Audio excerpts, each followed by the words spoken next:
नमस्कार, मैं भूषण आप सभी का भूषण मैथ्स पर स्वागत करता हूं।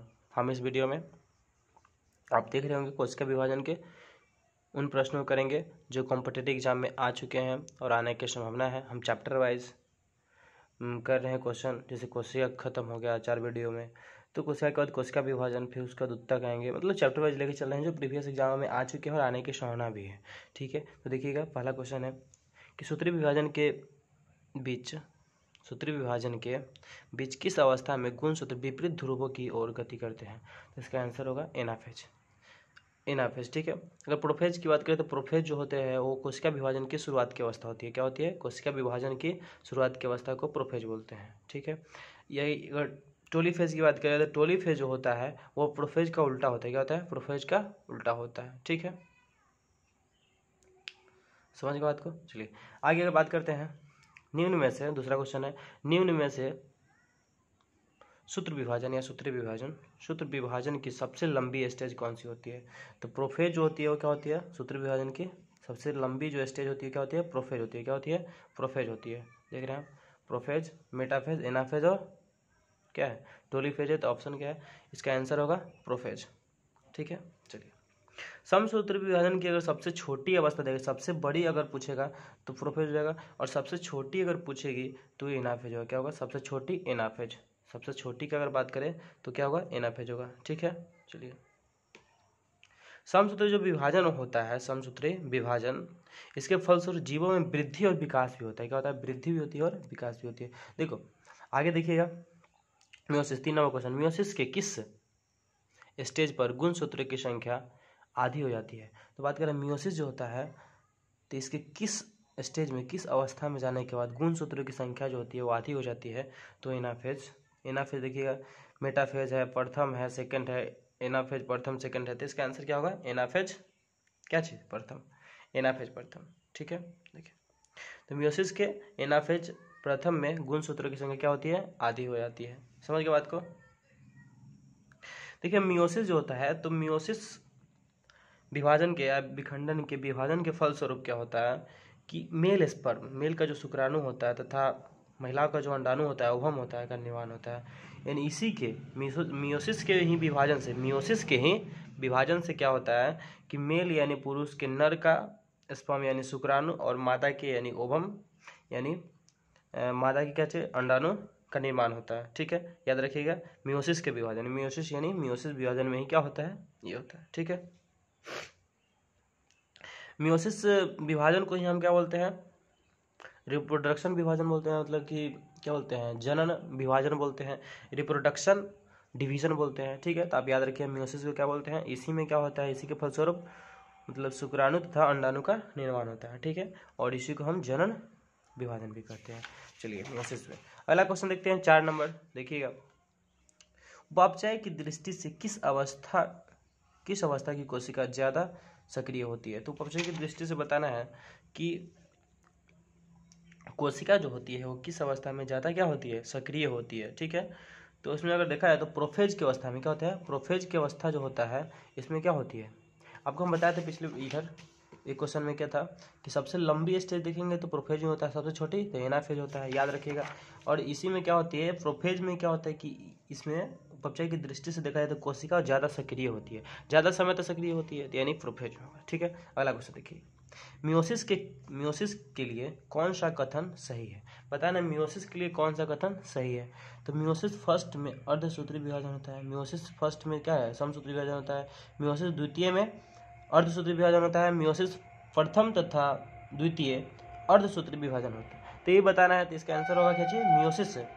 मियोसिस प्रथम अर्धसूत्री विभाजन है। क्या है? मियोसिस प्रथम जो होते हैं वो अर्धसूत्री विभाजन है। ठीक है, चलिए मियोसिस प्रथम क्या है? अर्धसूत्री विभाजन है। तो इसका आंसर क्या होगा?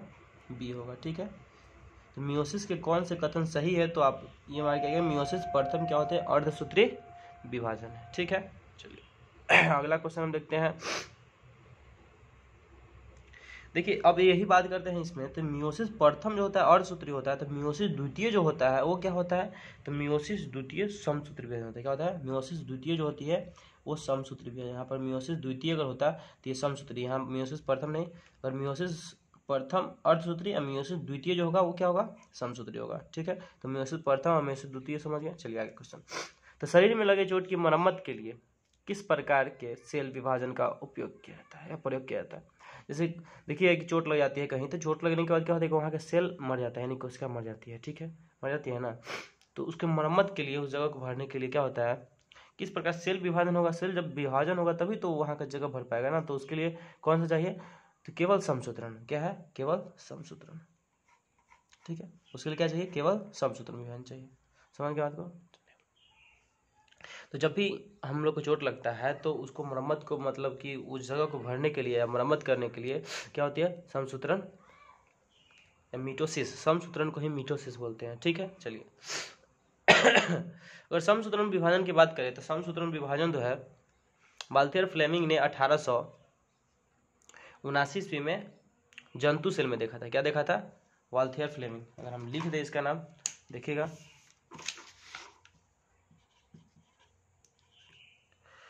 वाल्थेर, क्या, वाल्थेर फ्लेमिंग।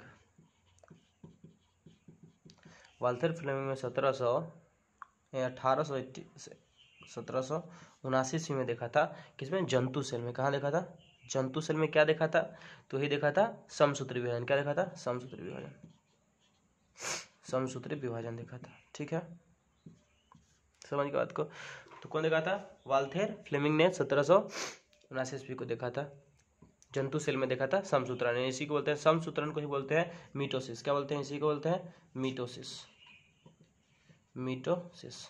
ठीक है, इसी को मीटोसिस बोलते हैं। ठीक है, यह जब विभाजन होता है इकाई कोशिका में होती है। जो अब कहेगा समसूत्रण विभाजन कहाँ होती है, तो कायिक कोशिका में होती है। क्या होती है, कायिक कोशिका में। कहाँ होती है, तो कायिक कोशिका में होती है, कायिक कोशिका में होती है। ठीक है, कहाँ होती है, कायिक कोशिका में होती है। अब समसूत्रण जो होता है तो कितने स्टेज में होता है, ये भी क्वेश्चन आ सकता है। तो समसूत्रण जब विभाजन होता है, समसूत्रण विभाजन जो होता है वो 5 अवस्था में होता है। पूछा जा सकता है कि समसूत्रण विभाजन कितने अवस्था में होता है, तो आप देखिएगा समसूत्री विभाजन जो होता है वो 5 अवस्था में होता है। तो पहला अवस्था को बोलते हैं अंतरावस्था। अंतरा मतलब अंदर, समझ लीजिए कि अंतरावस्था है, पहले अंदर वाला अवस्था होगा। ठीक है, अंतरावस्था होगा, उसके बाद पूर्व वाला अवस्था। क्या होगा, पूर्व। अब पूर्व से याद रख सकते हैं, पूर्वावस्था। उसके बाद आता है मध्यावस्था, मध्यावस्था, मध्यावस्था। उसके बाद आता है पश्चावस्था, यानी बाद का, पश्चावस्था। ठीक है, उसके बाद क्या आता है, अंत्यावस्था। क्या होता है, अंत्यावस्था। देख रहे हैं आप, अंत्यावस्था। 4 हुआ, ये 5। तो आप देखिए लगातार 3 याद रख सकते हैं, पूर्व, मध्य, पश्च, मतलब पहले, बीच में, बाद में। अंतरावस्था मतलब अंदर वाला, अंत्यावस्था मतलब अंत वाला। समझ गया, अंत्यावस्था मतलब अंत वाला, ये अंतरावस्था मतलब अंदर वाला। तो आपको पता चल गया कितना होता है, 5 होता है। क्रम में आएगा कहीं, क्रम में इसको सजाने के लिए तो सजा पाइएगा। ठीक है, चलिए हम अगला क्वेश्चन देखते हैं। देखिए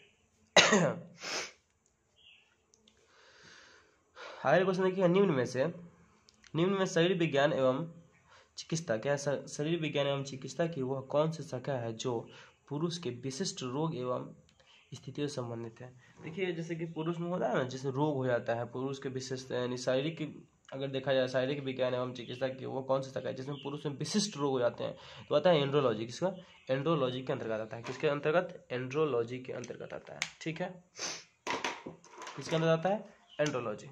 अब देख रहे हैं, चलिए अब देखिएगा, तो आप समझ गए एंड्रोलॉजी। एंड्रोलॉजी में क्या होता है, पुरुषों के विशिष्ट रोगों के और स्थितियों के बारे में। चलिए अगर हम देखेंगे और कुछ हम बात करते हैं, चलिए जैसे कुछ शारीरिक, अगर हम शाखा की बात करते हैं, विज्ञान की अगर शाखा की, तो विज्ञान की शाखा में देखिएगा एनाटॉमी, एनाटॉमी।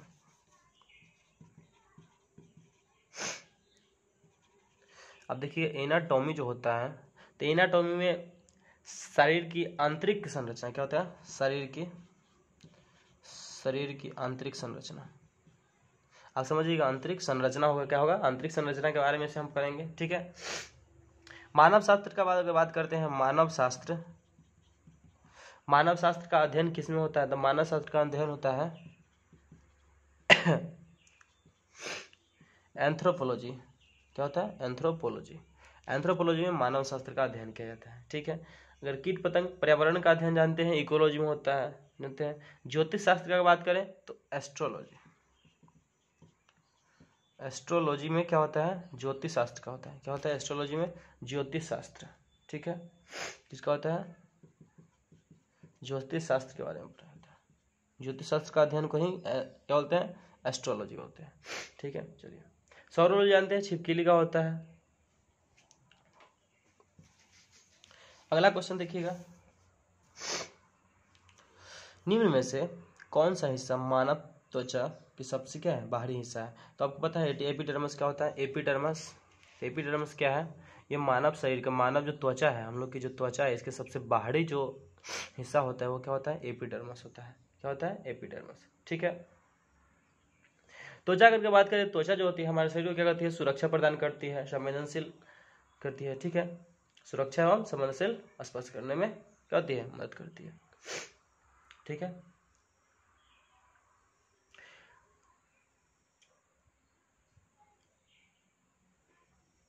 अगर बात करें पसीना जो निकलता है तो त्वचा के श्वेत ग्रंथियां से, कहाँ से? पसीना का अगर बात करेंगे, पसीना कहाँ से निकलेगा? त्वचा के श्वेत ग्रंथियां से। कहाँ से? ग्रंथियां से। त्वचा की श्वेत ग्रंथि जो होती है, त्वचा की श्वेत ग्रंथि, वहीं से क्या होती है? पसीना निकलती है, ठीक है। बात करते हैं पसीना का, तो ठीक है। चलिए, तो आप देख लीजिए कि त्वचा का सबसे बाहरी जो होती है वो क्या होता है? एपिडर्मिस होता है। क्या होता है? एपिडर्मिस। सूत्री विभाजन यानी मिटोसिस, अभी बात किए थे 5 चरण में होता है। कि देखिए कि चरणों का नाम बताए जिसके दौरान विभाजित क्या है? विभाजित सेल के गुणसूत्र मध्य रेखा पर स्थित होती है। तो मध्य रेखा पर स्थित होती है उसे क्या बोलते हैं? तो मेटाफेज बोलते हैं। क्या बोलते हैं? मेटाफेज। क्या बोलते हैं? मेटाफेज बोलते हैं, याद रखिएगा, ठीक है। 5 स्टेज होता है, बता दिए हैं। देखिए, तो उसमें देखिए क्या कह रहा है कि समसूत्र विभाजन के मतलब कौन सा उनका चरण का नाम बताना है जिसके दौरान क्या होती है? जिसके दौरान विभाजित सेल क्या होते हैं? विभाजित सेल के गुणसूत्र मध्य रेखा पर स्थित होती है, ठीक है, एकदम बीचों बीच होता है, उसको बोलते हैं मेटाफेज बोलते हैं, ठीक है। चलिए, मध्य, म से मध्य और म से मेटाफेज, याद रखिएगा। अगला देखिएगा, अगला क्वेश्चन अगर आप देख रहे होंगे कि डैश कोशिका विभाजन से संबंधित है, तो साइटोकाइनेन देखिए। साइटोकाइनेन जो होता है वो साइटोकाइनेन क्या है? कोशिका विभाजन से संबंधित है, ठीक। साइटोकाइनेन जो होता है वो, आप अगर साइटोकाइनेन की बात करते हैं तो साइटोकाइनेन की जो खोज किया था मिलर किया था। कौन किया था? साइटोकाइनेन जो होता है,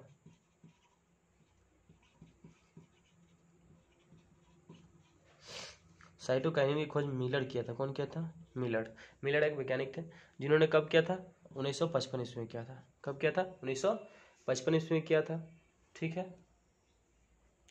इसका अगर नामकरण देखा जाए तो मिलर की साइटोकाइनेन कौन नाम दिया था? तो साइटोकाइनेन जो नाम दिया था ये लिथाम दिया था। कौन दिया था? लिथाम, ठीक है।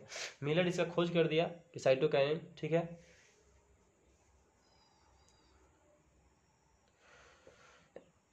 तो साइटोकाइनेन जो होता है कोशिका विभाजन से संबंधित है, यानी कोशिका विभाजन में क्या करता है? मदद करता है। और साइटोकाइनेन जो होता है ऑक्सीजन की उपस्थिति में क्या होता है? ऑक्सीजन की उपस्थिति में कोशिका विभाजन और विकास में मदद करता है। विभाजन होगा तभी तो विकास होगा, मतलब मान लीजिए छोटा सा कोशिका फिर विभाजन होगा तो बड़ा बड़ा बढ़ते बढ़ते क्या होगा?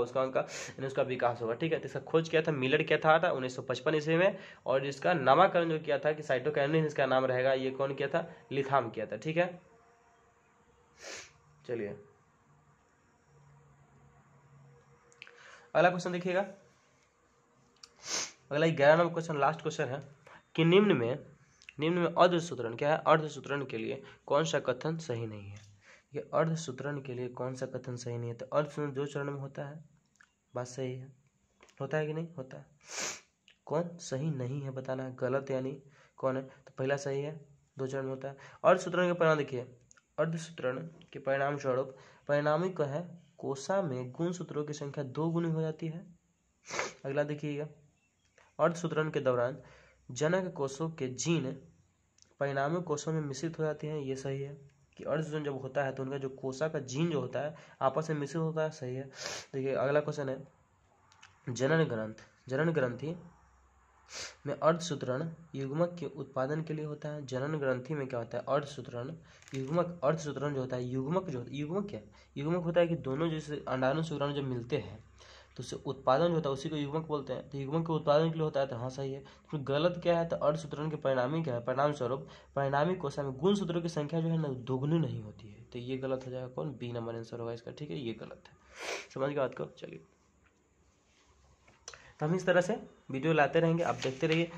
अब एनटीपीसी का डेट भी आ गया है, देख रहे हैं। अब एनटीपीसी ग्रुप डी का भी आ गया। तो ये सारे क्वेश्चन ऐसे हैं जो देख रहे हैं कि आप हर एक एग्जाम में बायोलॉजी के प्रश्न, बहुत सारे प्रश्न पूछे जा रहे हैं। तो आप, हम चैप्टर वाइज लाने का यही उद्देश्य था कि ताकि चैप्टर वाइज अगर हम पढ़ेंगे तो ज़्यादा से ज़्यादा क्वेश्चन को हम देख पाएंगे, ठीक है। और इससे होगा कि हमारा चैप्टर वाइज क्लियर भी हो जाएगा, और अगर हम कभी सेट मारेंगे तो हमसे क्वेश्चन छूटेगा नहीं, ठीक है। चलिए अगर देखेंगे, चलिए अभी हम थोड़ा 2-3 बात करते हैं। जैसे कोशिका विभाजन जो होता है वो कितने प्रकार के होते हैं, तो देखिए। तो कोशिका विभाजन, कोशिका अगर विभाजन की बात करें तो कोशिका विभाजन 3 प्रकार होते हैं। कितने प्रकार के, 3 प्रकार के। आप देखते जाइएगा, कोशिका विभाजन 3 प्रकार। एक होता है समसूत्री, क्या होता है, समसूत्री, क्या होता है, समसूत्री। दूसरा जो होता है अर्धसूत्री होता है, क्या होता है, अर्धसूत्री। दूसरा अर्धसूत्री होता है। और तीसरा जो होता है वो क्या होता है तीसरा होता है असूत्री, क्या होता है, असूत्री, ठीक है। चलिए अगर असूत्री विभाजन की बात करेंगे तो पहले अगर देखते हैं समसूत्री। तो समसूत्री विभाजन होती है कायिक कोशिका में होती है। क्या होती है, ये अभी बताए थे, कायिक कोशिका में। किसमें, कायिक कोशिका। ये किस कोशिका में होगा, कायिक कोशिका में, याद रखिएगा। तो आप देख लीजिए कितने प्रकार होते हैं कोशिका विभाजन, 3 प्रकार के, समसूत्री विभाजन, अर्धसूत्री और असूत्री। तो ये होगा कुछ में कायिक कोशिका में होगा समसूत्री विभाजन। अर्धसूत्री की अगर बात करें तो अर्धसूत्री जो विभाजन होता है वो जनन कोशिका में होता है। क्या होता है, जनन सेल में, जनन सेलों में होता है, जनन कोशिका में, ठीक है। ये जनन कोशिका में होगा, केवल अर्धसूत्री विभाजन, ठीक है। अगर बात करें असूत्री विभाजन की, तो असूत्री भी जो विभाजन होती है वो अविकसित, असूत्री मतलब क्या होता है, न, अ मतलब क्या है, न, यानी अविकसित सेलों में। क्या होगी, अविकसित सेलों में, अविकसित सेलों में।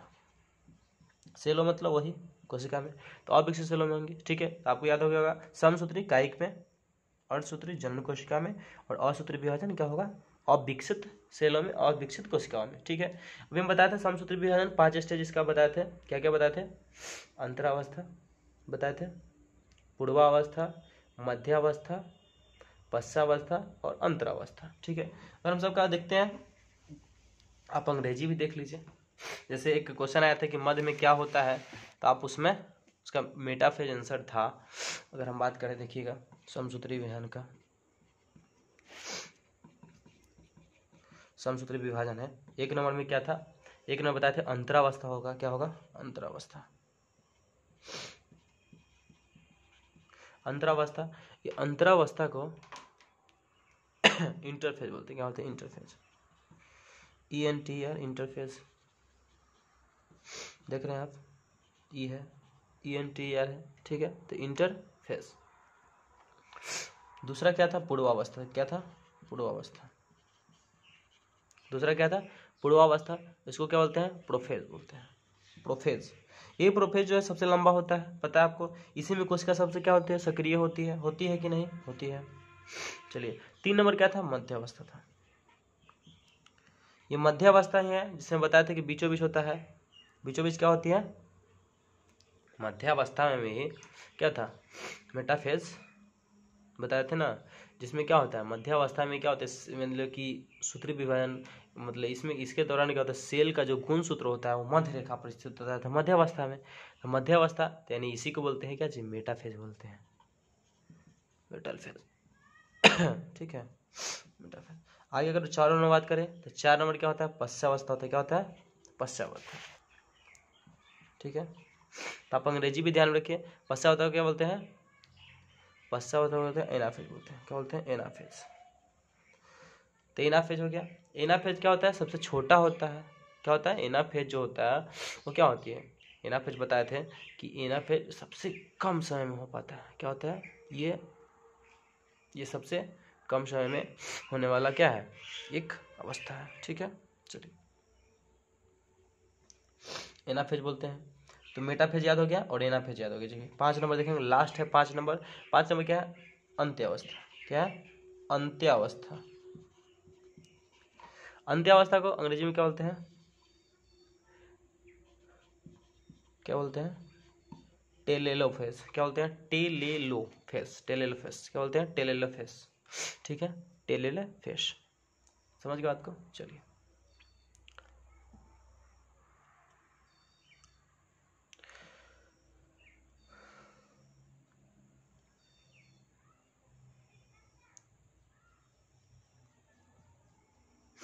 क्वेश्चन था 1 नंबर की विद्युत विद्युत कर रहे हैं। देखिए 1 नंबर क्वेश्चन था आपका, देखिए सूत्री विभाजन के किस अवस्था में गुण सूत्र विपरीत दिशा में होते हैं? तो इसका आंसर एनाफेज था। देखिए विपरीत मतलब लास्ट से ठीक पहले होगा, यानी मध्य वाला। मध्य के दम देखिए, इसमें तो एक तरफा था, देखिए दूसरे में क्या होगा? मध्य के बाद, यही तो विपरीत जा रहा है, यही इसी को बोलते हैं एनाफेज। बोले थे कि नहीं बोले थे? चलिए सबसे बताए थे कि एनाफेज जो ये क्या होता है? सबसे बड़ा होता है, सबसे बड़ा ये सेकंड वाला होगा, और सबसे छोटा क्या होगा? Last second. ये फर्स्ट सेकंड सबसे बड़ा और लास्ट सेकंड सबसे छोटा। देखिए बताए थे कि सब प्रोफेज क्या होते हैं? सबसे बड़ा होता है प्रोफेज, पूर्वावस्था। प से प्रोफेज और प से पूर्व। ठीक है, देखिए और ये सबसे छोटी था तो एनाफेज बताए थे। एनाफेज क्या होते हैं? पश्चावस्था को एनाफेज बोलते हैं। तो आप इससे याद रख सकते हैं। ठीक है, बहुत सारे क्वेश्चन बनेंगे। चलिए फिर हम यही सीरियल नंबर बैठाना आ जाएगा कि बताइए कि सेकंड नंबर सूत्र विभाजन का दूसरा स्टेज कौन होता है? तो आप एनाफेज प्रोफेज मार के आइएगा। ठीक है, आखिरी से प्रथम क्या होता है? तो आखिरी से प्रथम एनाफेज होता है। लास्ट क्या होता है? तो टेलोफेज यानी अंतरावस्था होता है। मध्यावस्था तो मध्य वाला जानते हैं, मेटा क्या होता है? मेटाफेज। ठीक है दोस्तों, हम फिर मिलेंगे अगले वीडियो में। इस तरह से कोई दूसरा चैप्टर लेकर के आएंगे, बायोलॉजी का ही हम चलाएंगे। फिर उसके बाद हम अब एनटीपीसी के एग्जाम को देखते हुए हम प्रीवियस क्वेश्चन कर रहे हैं, मैथ का, जीके जीएस, इस तरह से। ठीक है दोस्तों, बाय, टेक केयर।